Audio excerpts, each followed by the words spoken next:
A gazdasági világválság kapcsán egyre inkább előtérbe kerülnek az alternatív, vagy megújuló energiaforrásokat hasznosító ingatlanok, lakások, irodák.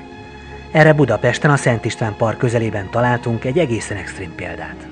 1984-ben építették, mint úszó munkahajónak, és aztán az előző tulajdonos az 1998-ban vette meg és építette át gyakorlatilag egy ilyen lakóhajóvá. A jelenlegi tulajdonos pedig 2004-ben vásárolta meg, és akkor osztotta föl kisebb irodákra az egészet, illetve 2 lakást is tervezett rá, és az meg is épült.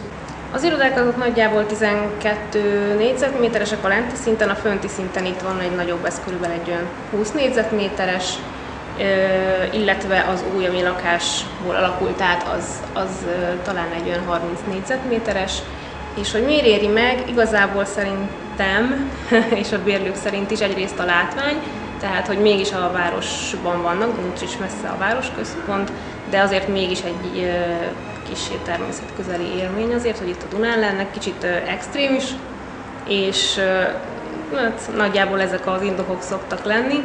Másrészt meg azért a belvárosban eléggé elszálltak, hogy úgymond az árak, és itt azért mégiscsak viszonylag kedvező árakat tudunk még mindig biztosítani.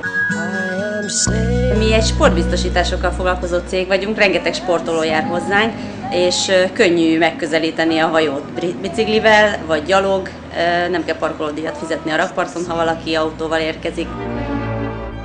A kisebbeket jelenleg 70 000 forint bérbe adjuk bérbe, a nagyobb irodákat, illetve az, amely téli kerttel rendelkezik, tehát az iroda, ez pedig 160 000 forint.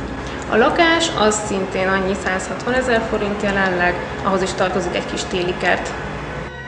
Ráadásul a hajó ökohajó, napelemekkel áramot termel, hőszivattyúval pedig a Duna vízének hőmérsékletéből nyer plusz hőt. 2008-ban kezdődött az ökohajó projekt, pályázat útján nyertünk erre egy bizonyos összeget, amelyet egyrészt a fűtés korszerűsítésére napelemeket építettünk be, illetve téli kertek is találhatók, ez az egyik, amelyben most állunk. Ez is ilyen hőcsapda, hideg csapdaként funkcionál, tehát ez azt jelenti, hogy itt télen, illetve az átmeneti időszakokban ezt a ezt a hőt, ami itt keletkezik, ezt levezetjük a benti irodákba, másrészt pedig rendezvényteremként is szolgál. A felújításra egy olyan 40 millió forintba került, az a pályázat és a saját tőkével együtt, az önrésszel együtt, amiben tartozik gyakorlatilag minden, ez a öko megoldások, plusz ezeknek a kiegészítése is. Ennek legalább a felének kellett lenni önrésznek, és a fele a pályázat nyert összeg. Ez most egyébként is, ez az öko, tehát ugye a gazdasági válság kapcsán eléggé előtérbe került, és ezzel mi éltünk is, és úgy néz ki, hogy bevált a dolog.